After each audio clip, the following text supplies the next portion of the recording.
Whether you are considering adopting a ferret, are planning to purchase one from a pet store, or already have one of your own, there are several things you're going to need to know to properly raise and care for your ferret.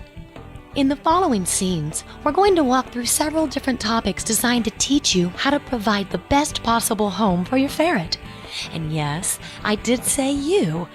That's because the experience you have with your ferret is going to truly depend on you learning about and adapting your new friend into your life. These lovable social animals can be wonderful companions, and providing care for them isn't that difficult at all once you learn about their specific requirements.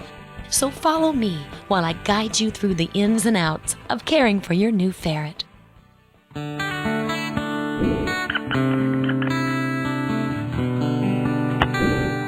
There are several supplies you're going to need to properly care for your new friend.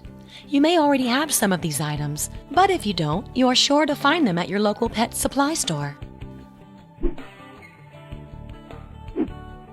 The first thing you're going to need is a house for your ferret. Homes come in many sizes and shapes and provide safety to your ferret when you're not able to watch him.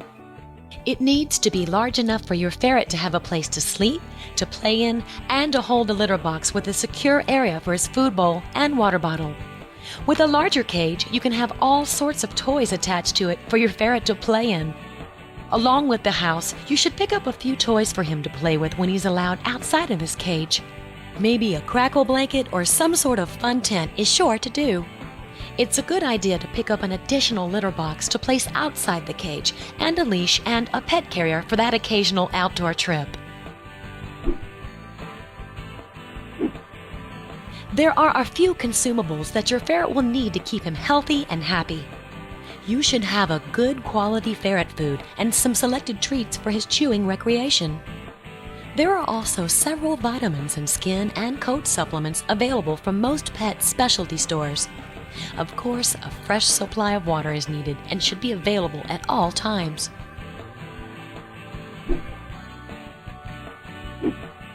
Just like cats, ferrets have easy grooming requirements, but it's still a good idea to have on hand a shampoo and conditioner, an ear cleaner, a tooth gel, nail clippers, a brush, and a ferret-safe flea product.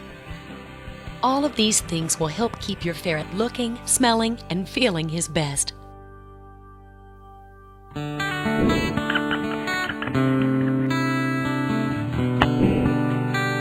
Let's start off with a brief history lesson on the origin of today's ferret. Ferrets are members of the mustelid family, which include other meat-eating relatives such as the badgers, weasels, and even the otters. It is believed that the ferret's closest relative is the European polecat. Now, telling the difference between a ferret and a polecat can be difficult, but side by side, there are several ways to tell them apart. First and mostly, the ferret is smaller and just has a more fragile bone structure. A ferret is usually also lighter in color, while the polecat is much darker overall. The ferret has been domestic for so long that he no longer has the natural instinct to survive and hunt in the wild. In fact, we have dug up some very interesting events from the ferret's past that date back almost 2,500 years.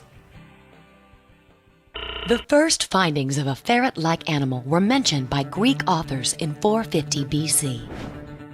600 AD, they were mentioned in the Isidore of Seville as being used to hunt rabbits.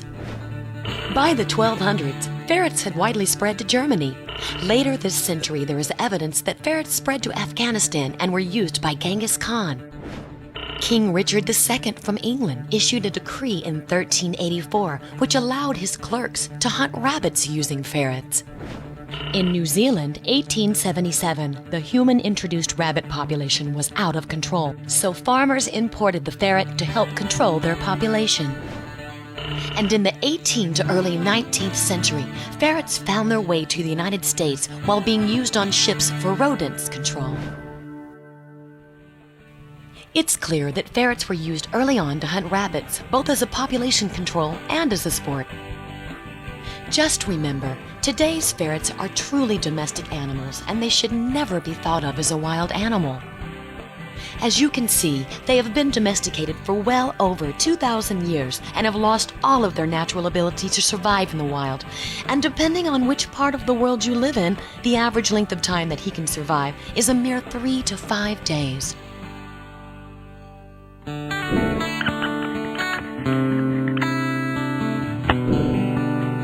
By far, the most common use for ferrets today is as a companion animal. Did you know there are an estimated 8 to 10 million ferrets in the United States being kept as pets? Ferrets are unique animals and can be very suitable pets. They are small and easy to care for, making them ideal pets for people with smaller homes or apartments, and they have entertaining and responsive personalities.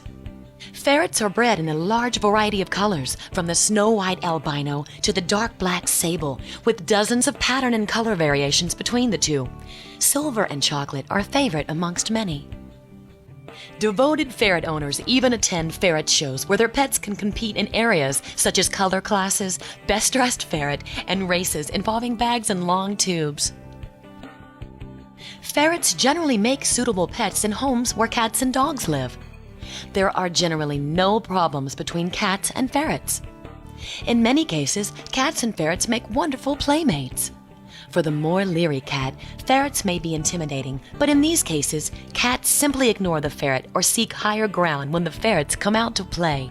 Many people fear that their cats will think that a ferret is a mouse or other small animal, a target to catch and kill. The reality is that most cats simply could care less, so long as the ferret doesn't invade his or her personal space. Dogs and ferrets can peacefully live together and can also make great companions, but it is important to be very, very careful in your first few introductions between these pets to ensure that neither gets hurt. Also, due to their fun nature, many ferret owners have 2, 3, or even more ferrets in the same household. With a large enough home, they can live and play together. In pairs or groups, ferrets tend to take care of each other, and they can entertain themselves for literally hours.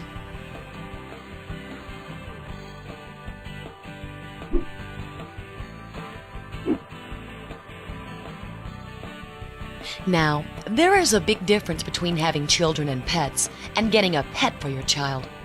Just keep in mind that a ferret is a lot like a cat or dog and will require the same kind of attention and care, and it is in no way like keeping a hamster or gerbil. If your child is older and responsible and you are going to supervise and help out with the care, a ferret will be a great pet. Otherwise, consider getting a low-maintenance pet you can keep in a cage instead. Ferrets in particular love to pounce and wrestle when they play, and children who tend to play rather roughly may prompt a more vigorous response from an active ferret. Ferrets may even bite when they play.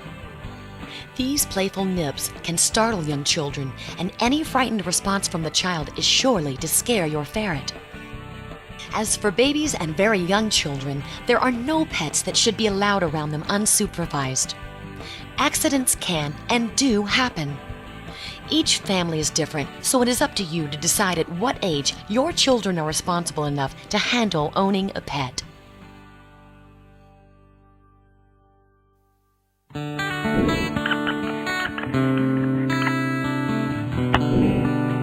Ferrets are mischievous little characters by nature, so they should be caged or kept in a ferret-proofed ferret room anytime you're not at home or when you're sleeping.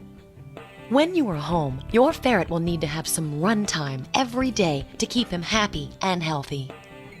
Ferrets are extremely inquisitive little devils, and they will want to examine every inch of your home every time they are left out.